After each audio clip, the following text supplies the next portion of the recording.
AFTV Turkish, we are off to a winning start. 2-0 to the Arsenal, first game of the season.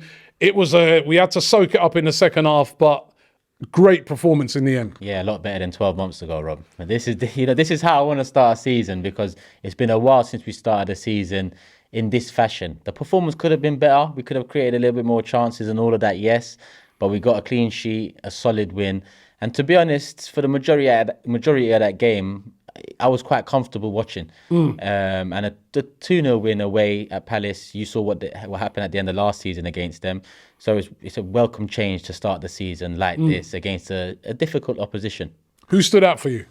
Saliba. I can't lie to you. Any duel he had, he was on the ball with it. You know, down to that moment in the box where he slid and just took out Zaha. He got the ball cleanly.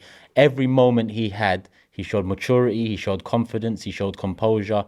We might have a top defender on our hands there. So for me, Saliba, but like you mentioned in Matchday Live, Ben White deserves credit. He's coming up against one of the best left wingers in the Prem, and he done very well. We look at Zaha's output today; it was minimal. Partey in the middle, he done very well. Look at the Palace game last season, and they nullified Partey, and that's what stopped everything. That's why we couldn't get out of the first third. This time round, Partey really, he opened up, he played between the lines, he helped out. Odegaard would drop. All in all, I'm happy. Yeah, how significant a win is it? Because, they would have been well aware of what happened last year. The pressure's on. The whole world's watching this game, isn't it? It's the first league of the big leagues to get underway. The whole world's watching this game. Arsenal needed to win it, didn't they? Yeah, a lot of pressure. But listen, as much as this is pressure, if we're on the right path, if this process is headed in the right direction, there's bigger pressure moments to come in Champions League and title challenges and so on. But listen, Mikel Arteta was under an awful lot of pressure today as well. It's the third year of the process. He's been backed again this summer. Finally, we went into a season well prepared. Still more to do, and we're going to talk about that, but well prepared, enough for me to be confident against Palace. And when you look at the first 5 fixtures, Palace, Leicester, Bournemouth, Fulham, Aston Villa, I wanted 13 out of 15. The one that I'd not expect, but I'd look at in terms of drop points and the draw was this game.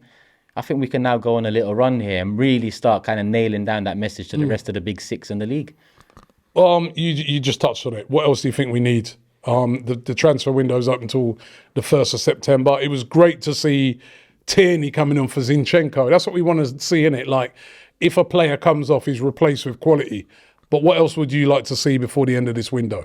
Definitely a midfielder needs to come in, 100%. Obviously, Xhaka got an early yellow card, and credit to Xhaka for staying on that pitch first and foremost, because we've seen that go pear-shaped before. But I think we still need an upgrade in that position. Definitely a midfielder. We need Tomiyasu and we need Vieira back, because around the 70th minute mark, when you're expecting some changes to be made, maybe Arteta was a bit slow with it. But I looked at the bench and I said to myself, listen, aside from Tierney, who's probably lacking a lot of match fitness, I don't see no one there that I look at that can change this game or push it back into our favour. Albeit Eddie comes on, Tierney comes on, and they play a part in the second goal.